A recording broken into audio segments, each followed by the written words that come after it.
इस बात में कोई शक नहीं कि सांपों से बेहतरीन छलावरण का उस्ताद और कोई हो नहीं सकता। और इस वक्त मेरे सामने ऐसा ही एक छलावरण का माहिर शिकारी बैठा हुआ है। ये है एक ग्रीन वाइन स्नेक।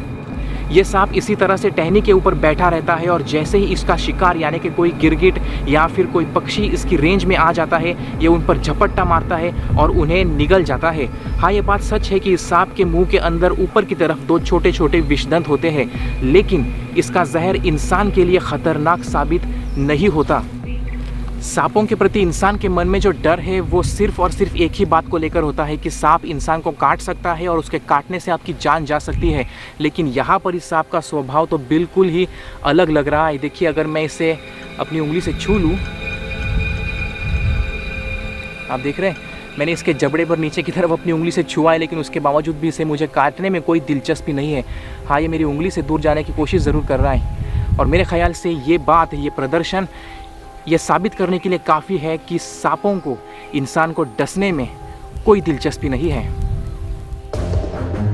इंसान और जंगली जानवरों के बीच होने वाली मुठभेड़ों में लोगों का सबसे ज्यादा जिस जानवर से सामना होता है वो है सांप। शायद ये कहना गलत नहीं होगा कि आजकल जंगलों से ज्यादा सांप बस्तियों के आसपास पनपते हैं। हाँ, इसका श्रेय भी हमारी बढ़ती आबादी को ही जाएगा।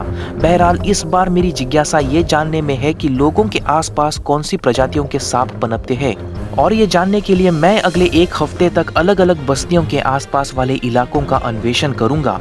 अपने इस सफर की शुरुआत मैं कर रहा हूँ एक नदी से, क्योंकि नदी इंसानों के अलावा जानवरों की पानी की जरूरत को भी पूरा करती है, और इस बात का अनुभव मैंने तब किया था जब मैं पिछली बार यहाँ आया था।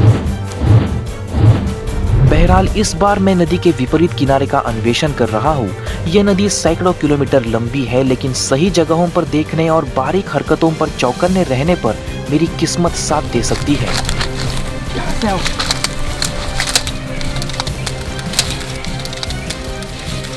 ये देखिए, मुझे यहाँ पर एक वाटर स्नेक मिल गया है जो मुझे देखकर भागने की फिराक में था।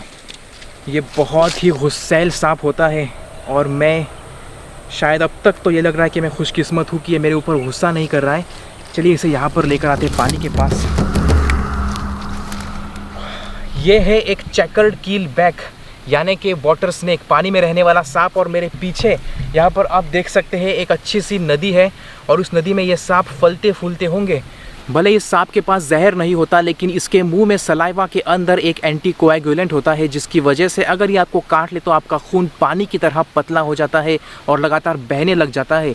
प्रकृति ने इसे ये एंटीकोएगुलेंट तत्व इसलिए दिया है क्योंकि जब ये अपना शिकार करता है, चाहे मेंढक हो या मछली हो, तो इसके शिकार का खून जो है वो जम नहीं पाता, वो लिक्विड की तरह बहने लगता है और तब ये सांप उन्हें आसानी से निगल सकता है और वो खून उस वक्त किसी ल्यूब्रिकेंट की तरह काम करता है। अब इसके आँखों के नीचे 2 काली धारियाँ देख रहे हैं, दरअसल यही वो 2 काली धारियाँ है जो इस सांप की पहचान है। देख रहे हैं आप, ये किस तरह से अपनी ज़ुबान को निकालकर सूंघने की कोशिश कर रहा है। ये अपने आसपास के माहौल को समझने की कोशिश कर रहा है। यहाँ पर ये जानने की कोशिश कर रहा है कि उसके सामने बैठा ये शख्स यानी कि मैं दुश्मन हूँ या उसे मारने वाला हूँ या फिर उसका शिकार हूँ।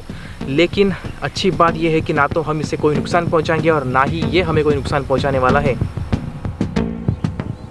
नदी किनारे पर चेकर्ड कीलबैक का दिखना कोई हैरत की बात नहीं, और क्योंकि ये हमारे लिए नुकसानदायक नहीं, इसीलिए इनके प्रति हमारा डर बेबुनियाद है।